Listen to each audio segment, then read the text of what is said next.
क्या सच में आर्य आज अनु को रोकने वाला है? क्या अनु अपने ही अतीत से टकराने वाली है? दोस्तों, तुमसे तुम तक में 30 दिसंबर के एपिसोड में जो होने वाला है, उसे देखने के बाद आप दांतों तले उंगलियां दबा लेंगे। पिछली बार हमने देखा था कि कैसे अनु को आखिरकार उस रहस्यमयी राजनंदिनी आश्रम का पता चल गया था। याद है वो फाइल जिसे झंडे ने डिलीट करने की भरपूर कोशिश की थी? लेकिन कहते हैं ना, जो चीज किस्मत में लिखी होती है वो होकर ही रहती है। अनु, जो अब तक सिर्फ राजनंदिनी साली की हेड थी, अब वो उस सच की हेड बनने वाली थी जो इतने सालों से कंपनी के नाम के नीचे दफन था। झंडे बेचारा क्या कर लेता, उसकी सारी प्लानिंग धरी की धरी रह गई।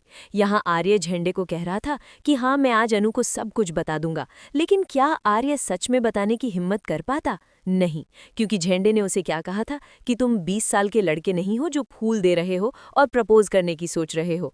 आर्य को अपने मिशन और अनु के बीच में झूलते हुए देखकर दर्शक भी परेशान है, लेकिन यही तो ट्विस्ट है। आर्य की प्लानिंग धरी की धरी रह गई क्योंकि अनु उससे पहले ही ऑफिस पहुंचकर वो फाइल ढूंढ चुकी थी जिसमें आश्रम का पता था। वो 1 मिनट भी नहीं रुकी। उसे अब किसी इन्विटेशन या किसी की इजाजत की जरूरत नहीं थी। बस दिमाग में एक ही सवाल गूंज रहा था, राजनंदिनी कौन है? घर पर सिमरन की मॉम और उसके पापा ने जो सवाल उठाए थे वो अनु को चैन नहीं लेने दे रहे थे। वो इतनी बड़ी कंपनी की हेड है और उसे पता ही नहीं कि ब्रांड का नाम किसके नाम पर है। कितनी शर्म की बात है ना? लेकिन अब अनु ने फैसला कर लिया है। वो सीधे आश्रम पहुंचती है। जैसे ही वो आश्रम के दरवाजे पर कदम रखती है, माहौल में एक अजीब सा तनाव आ जाता है। उसे ऐसा महसूस होता है जैसे वो उस जगह पर पहली बार नहीं आई है। एक डेजा वू का एहसास। वहां एक महिला अनु को देखती है और अनु सीधे पूछती है, आप राजनंदिनी हो क्या? महिला का जवाब अनु को फिर से निराश कर देता है, लेकिन वो कहती है कि चलो मैं तुम्हें उनकी तस्वीर दिखाती हूँ। तस्वीर देखने का मतलब है सच का पर्दाफाश। लेकिन दोस्तों, क्या ये इतना आसान होगा? क्या राजनंदिनी का सच इतनी आसानी से सामने आ जाएगा?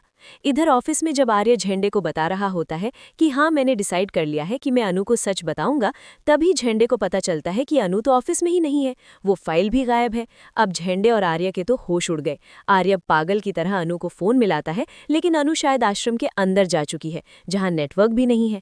आर्य को समझ आ गया कि अब अगर अनु वहां पहुंच गई तो सब खत्म हो जाएगा।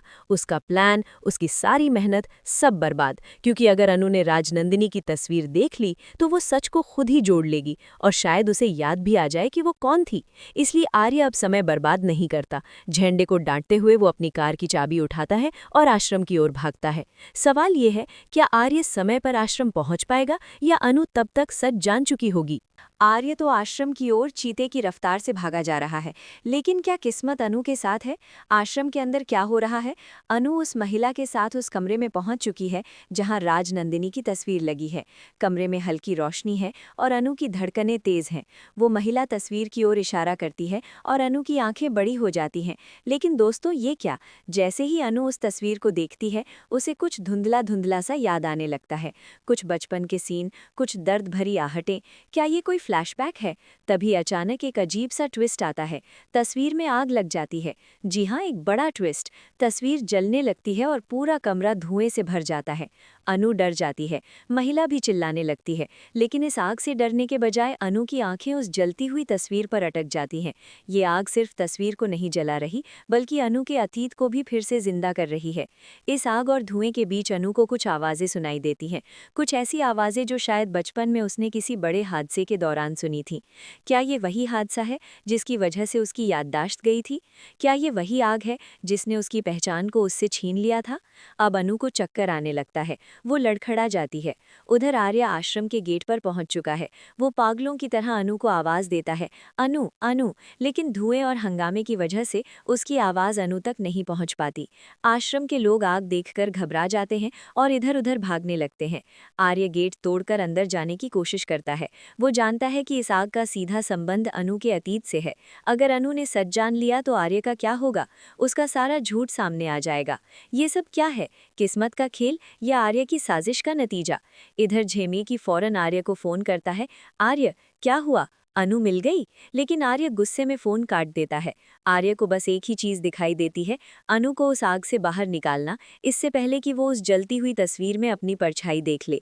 लेकिन क्या आप जानते हैं वो तस्वीर किसकी है? क्या वो सच में राजनंदिनी की है, या राजनंदिनी कोई और नहीं बल्कि? क्या अनु को जलती हुई तस्वीर में अपनी पहचान का वो निशान दिखाई देगा जिसे आर्य ने इतने सालों से छिपा रखा था? आग तेजी से फैल रही है और अनु अब भी उस कमरे में खड़ी है। धुएं के कारण खांस रही है, लेकिन उसकी आंखें उस तस्वीर से हट नहीं रही हैं। उसकी आंखों में अब डर नहीं, बल्कि पहचान की एक चमक है। वो कुछ बुदबुदा रही है। ये मैं हूँ। क्या अनु को सब याद आ गया? तभी किसी हीरो की तरह आर्या धुएं को चीरता हुआ कमरे में आता है। वो अनु को देखता है और समझ जाता है कि अब बस 1 सेकंड की देरी और हो गई तो सब खत्म। अनु की हालत देखकर आर्या तुरंत उसे गोद में उठाता है और बाहर की तरफ भागता है। इस भागम भाग में वो जानबूझकर उस जलती हुई तस्वीर को लात मारता है, जिससे वो जमीन पर गिरकर पूरी तरह राख हो जाए और अनु को पहचानने का कोई सबूत न बचे। कितनी चालाकी है ना, लेकिन क्या आर्या कामयाब हो पाएगा? आर्या अनु को लेकर बाहर आता है। अनु बेहोश है और आश्रम के लोग उन्हें देखकर जमा हो जाते हैं।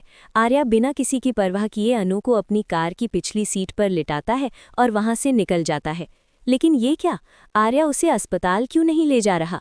वो तो अपनी सीक्रेट जगह की तरफ गाड़ी मोड़ रहा है। आर्या का प्लान क्या है? क्या वो अनु को फिर से बहला फुसलाकर सच को छिपाने वाला है? क्या वो फिर से डॉक्टर से मिलकर अनु की याददाश्त से जुड़ी दवाइयाँ शुरू करवाएगा? आर्या मन ही मन सोचता है, अनु, तुम सच के इतने करीब आ गई थीं, लेकिन मैं तुम्हें फिर से हारने नहीं दूंगा। आर्या जानता है कि अनु को अब सिर्फ एक सदमा लगा है और थोड़ी देर में वो होश में आ जाएगी। रास्ते भर आर्या बहुत डरा हुआ है। वो बार बार अनु का माथा छूता है और उसे होश में लाने की कोशिश करता है।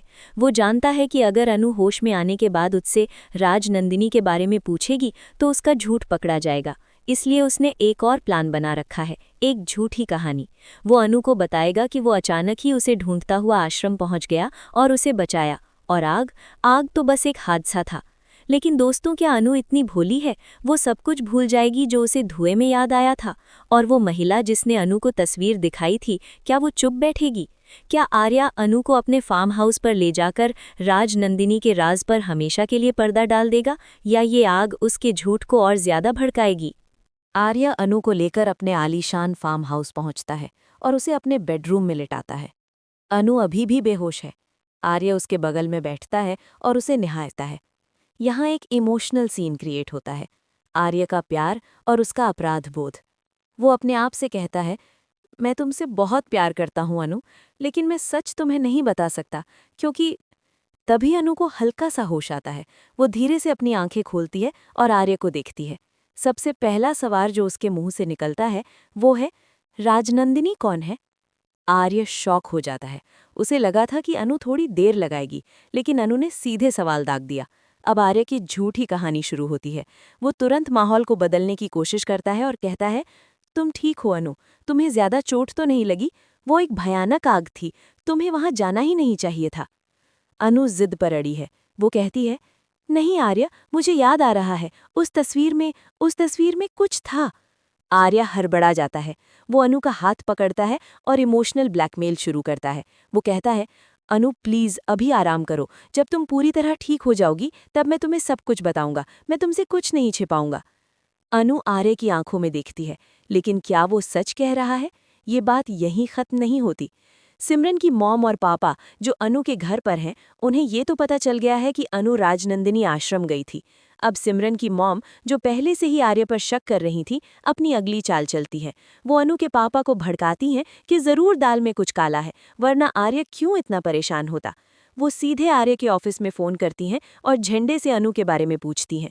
झंडे तो बेचारा पहले से ही डरा हुआ है। वो बात को टालने की कोशिश करता है, लेकिन सिमरन की मॉम उसे धमकी देती हैं कि अगर उसने सच नहीं बताया तो वो पुलिस को फ़ोन कर देगी। अब झंडे क्या करेगा? क्या वो सिमरन की मॉम को बता देगा कि आर्य अनु को लेकर कहाँ गया है? उधर फार्म हाउस पर अनु को फिर से नींद आ जाती है। आर्य चैन की सांस लेता है, लेकिन ये चैन ज्यादा देर तक नहीं टिकता। आर्य के फ़ोन पर एक मैसेज आता है और वो मैसेज देखकर आर्य के चेहरे का रंग उड़ जाता है। वो मैसेज क्या है? क्या वो झंडे की तरफ से है? क्या वो सिमरन की मॉम की तरफ से है?